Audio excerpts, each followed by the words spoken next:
Hi, everyone, and welcome back to the English Learning Podcast. I'm Jason, your host, and today we have an exciting topic that will take your English fluency to the next level. It's called Think Smart, Speak Fluent.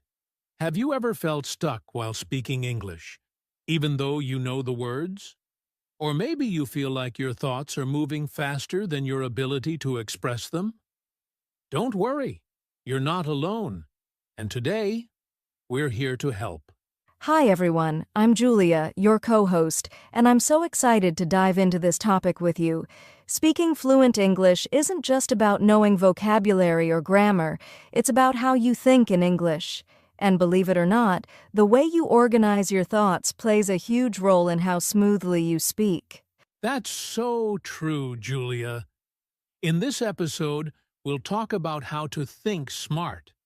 That means organizing your thoughts, focusing on clarity, and building a strong foundation in your mind so that you can speak fluent English confidently and naturally. Exactly. Plus, we'll share some practical tips and strategies that you can start using today.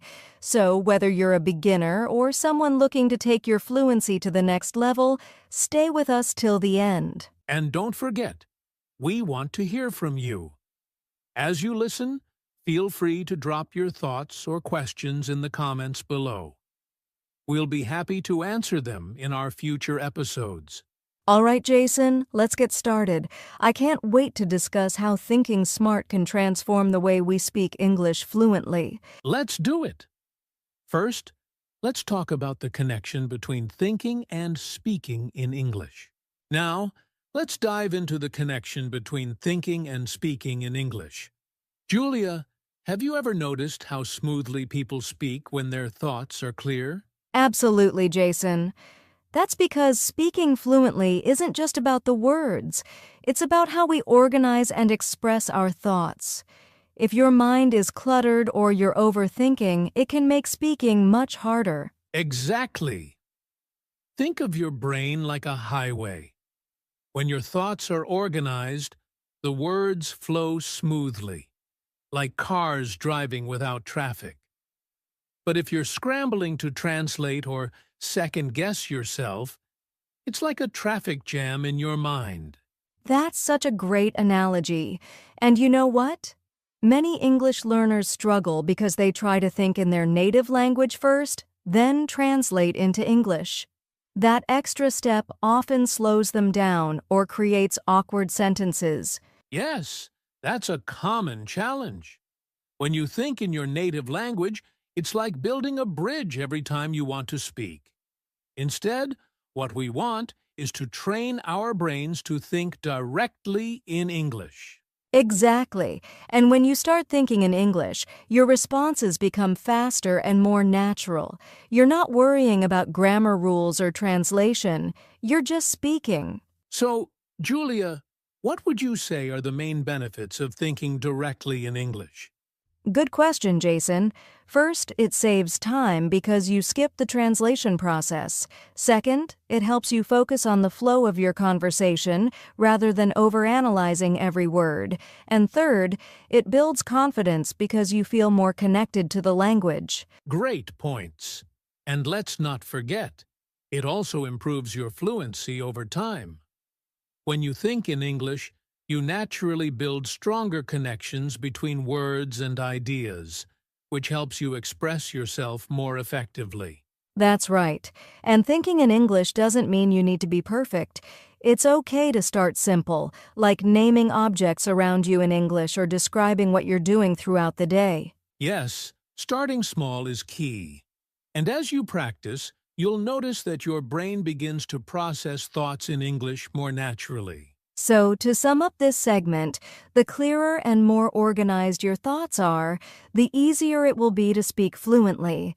And one of the best ways to do that is to train yourself to think in English. That's a great takeaway, Julia. Up next, we're going to share some practical tips on how you can start thinking smart in English today. Welcome back. Now that we understand the connection between thinking and speaking, let's get into some practical tips for thinking smart in English. Julia, where do you think learners should begin? Great question, Jason. The first step is to start thinking in simple English. Many learners feel overwhelmed because they try to construct complex sentences in their minds. Instead, focus on small, manageable thoughts. For example, if you're looking at a cup of coffee, think, "This is coffee. It's hot. I like coffee." That's a fantastic point, Julia. Keeping it simple not only makes it easier to think in English, but also helps you build confidence. And speaking of building, another tip is to associate words with visuals or feelings.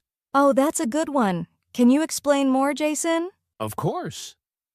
Let's say you're learning the word happy. Instead of just memorizing the word, picture a moment when you felt happy, like getting a gift or spending time with family. This mental association makes the word more memorable and meaningful. I love that. It's like creating a personal connection with the language. And here's another tip. Try to narrate your day in English. For instance, if you're brushing your teeth, think, "I'm brushing my teeth. The toothpaste is minty." It's a simple way to practice thinking in English during everyday activities. Absolutely, Julia. Another effective technique is mindful listening. Pay close attention to how native speakers or fluent speakers form sentences. Notice their choice of words, their tone, and how they pause naturally. Yes, and when you're listening, don't just passively absorb the information. Repeat what you hear. Mimic the sentences in your head or say them out loud. It's like a mini conversation practice. That's such a valuable tip. And here's one of my favorites. Ask yourself questions in English. For example, what do I need to do today? Or, what did I enjoy about my day? Answering these questions trains your brain to think and respond in English. I agree, Jason. And one last tip. Practice with purpose. Choose a specific topic or goal for the day. For example, decide, "Today, I'll focus on describing people." Then, spend the day thinking and forming sentences about people you see or know. That's excellent advice, Julia. When you have a clear focus, it helps your brain stay organized, which is exactly what thinking smart is all about. So, to sum up, start with simple thoughts, make connections with visuals or emotions, narrate your day, listen actively, ask yourself questions, and practice with purpose. These small steps will make a big difference in how you think in English. Perfectly said, Julia. Now that we've covered thinking smart, let's move to the next step: strategies for speaking fluently. Stay tuned. Welcome back. Now that we've talked about thinking smart, it's time to discuss strategies for speaking fluently. Julia, when it comes to fluency, what's one common misconception that learners have? Great question, Jason. I think many learners believe that speaking fluently means speaking fast. But in reality, fluency is more about speaking clearly and naturally, even if you're not speaking quickly. Exactly. Fluency is about smoothness and confidence, not speed. And one of the best ways to achieve that is by focusing on natural pauses in your speech.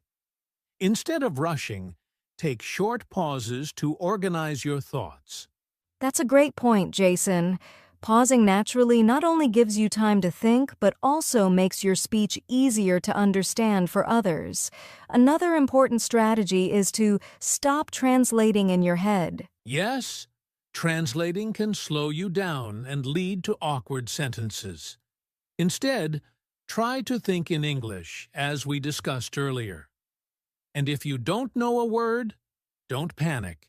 Use simple words or gestures to explain your idea. That's so true. And speaking of simplicity, one tip I always recommend is to start with basic sentences. For example, instead of saying, I'm absolutely thrilled to see you. You can say, I'm happy to see you. Once you're comfortable, you can gradually add more advanced expressions. I love that, Julia. Building fluency is like building a house. You start with a strong foundation and then add layers over time. Another tip is to practice speaking every day, even if it's just for a few minutes. Exactly, Jason. And if you don't have a partner, you can talk to yourself. Describe what you're doing, share your thoughts, or even read something aloud. It might feel silly at first, but it's an excellent way to improve.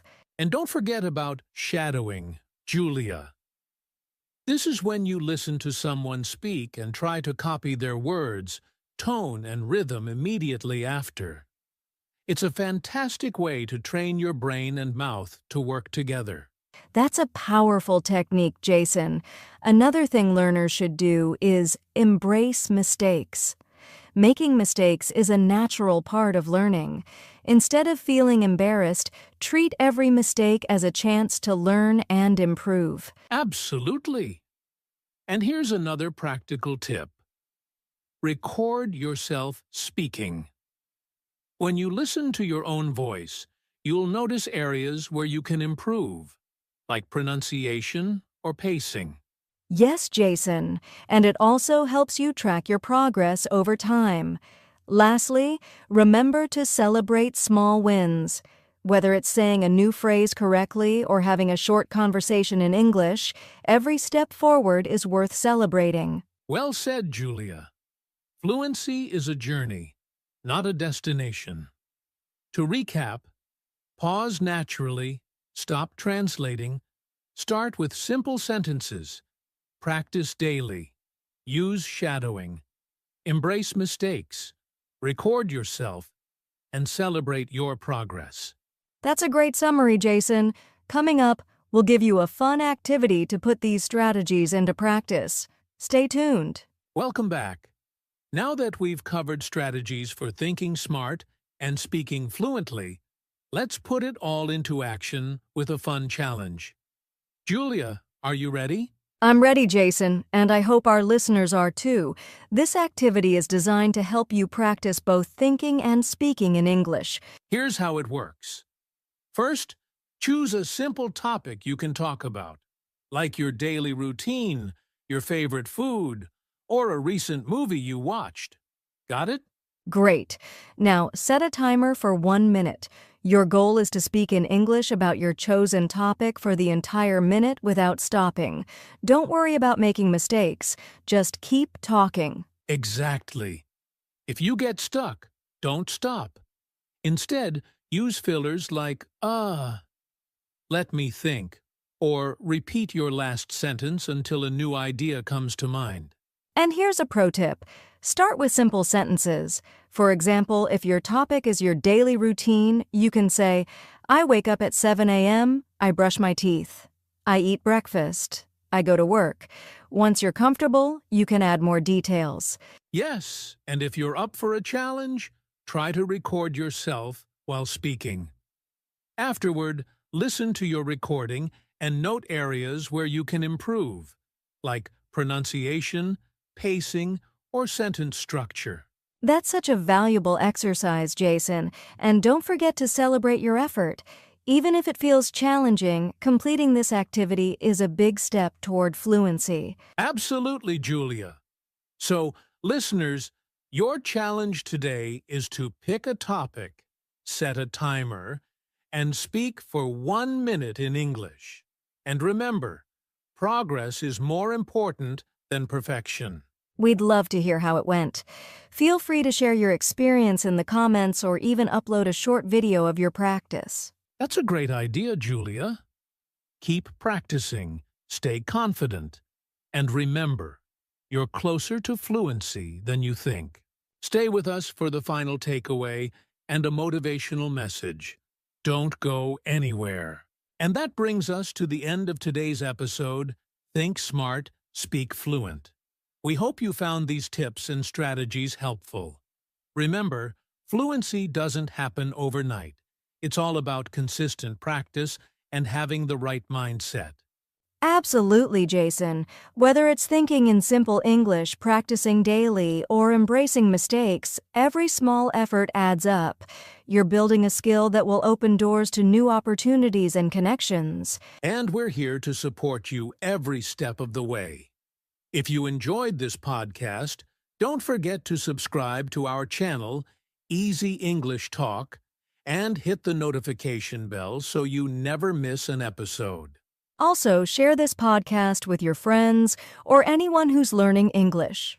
Let's create a community of learners who inspire and support each other. And if you have any questions or topics you'd like us to cover, leave a comment below. We'd love to hear from you. Thank you for spending your time with us today. Keep practicing, stay confident, and remember, you're closer to fluency than you think.